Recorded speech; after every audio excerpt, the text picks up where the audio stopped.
Support for Ukraine topped the agenda as foreign ministers meet in Brussels to mark NATO's 75th anniversary. Ministers are trying to provide Ukraine with more stable military and financial support.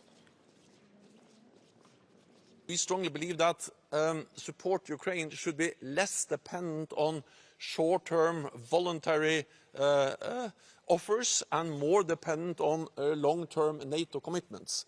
By doing that, we will give Ukraine what they need, and that is long-term, predictable, robust support. Up until now, Ukraine has relied on ad hoc donations in its ongoing war with Russia. Delighted to be here. I believe is now the country which spends the biggest proportion of its GDP on defense in the entire alliance. We hope that's an inspiration to others. I'm looking forward to hearing from our Ukrainian colleagues about the challenges at the front. Poland will also be supporting the creation of a NATO mission in order to regularize the help that we are rendering Ukraine. The move comes as better armed Russian troops have recently asserted dominance in the battlefield over Ukraine. Kyiv is suffering from a shortage of ammunition and infantry and has consistently appealed for more help from its allies.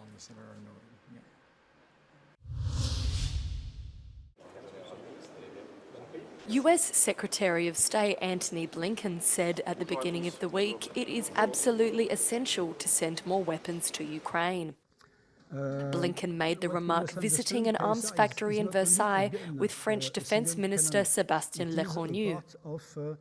Defence officials have warned Ukraine remains heavily outgunned by Russia on the battlefield, with reports of frontline troops running out of ammo.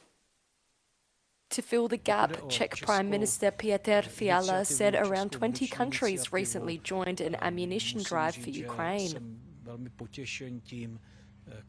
Meanwhile, Russian President Vladimir Putin on Tuesday announced that more than 3 million people had received Russian passports in Ukrainian regions controlled by Russia. They are now citizens of the Russian Federation, he said.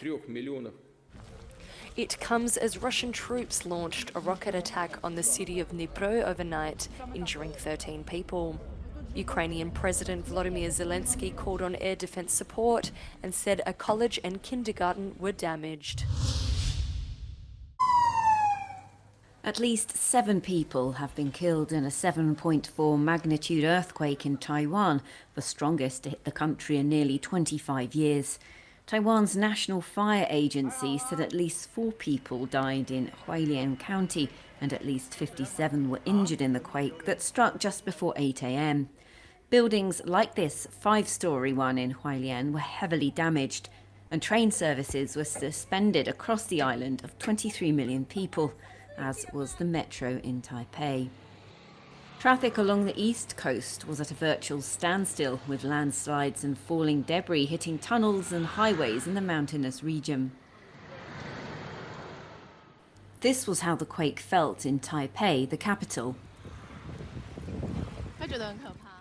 The earthquake was also felt in Shanghai and several provinces along China's southeastern coast, with China and Taiwan being just 160 kilometres apart. In Japan, it was feared initially that the quake could trigger waves as high as 3 metres in some areas of Okinawa Prefecture, located roughly 1,600 kilometres south of Tokyo. Residents there were told to evacuate to higher ground until the advisory was lifted. But the later forecasts were downgraded, and by around noon local time, Japan's meteorological agency lifted all tsunami advisories.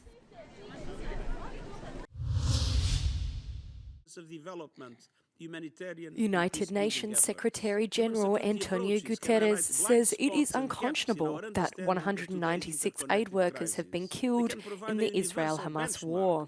The devastating Israeli airstrikes that killed World Central Kitchen personnel yesterday bring the number of aid workers killed in this conflict to 196, including more than 175 members of our own UN staff.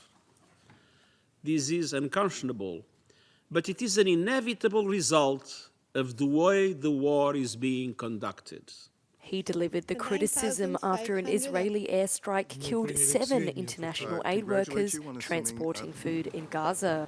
Israel says it was a mistake. To be very clear, the strike was not carried out with the intention of harming WCK aid workers. Thousands have protested for a third day in Jerusalem, calling for early government elections and a deal to secure Hamas-held hostages.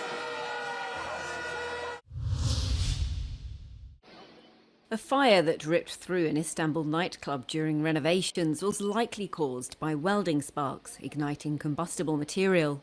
That's according to local newspaper reports. At least 29 people were killed when the fire engulfed the popular Masquerade nightclub. At least one person is also being treated for serious injuries. Authorities have detained 9 people for questioning, including club managers and people in charge of renovations. The club, which was closed for renovations during the holy month of Ramadan, was located on the ground floor of a 16-storey residential building in Istanbul's Besiktas district. It had planned to reopen on April the 10th. Istanbul's mayor said that the club had not obtained the required permits to conduct renovations.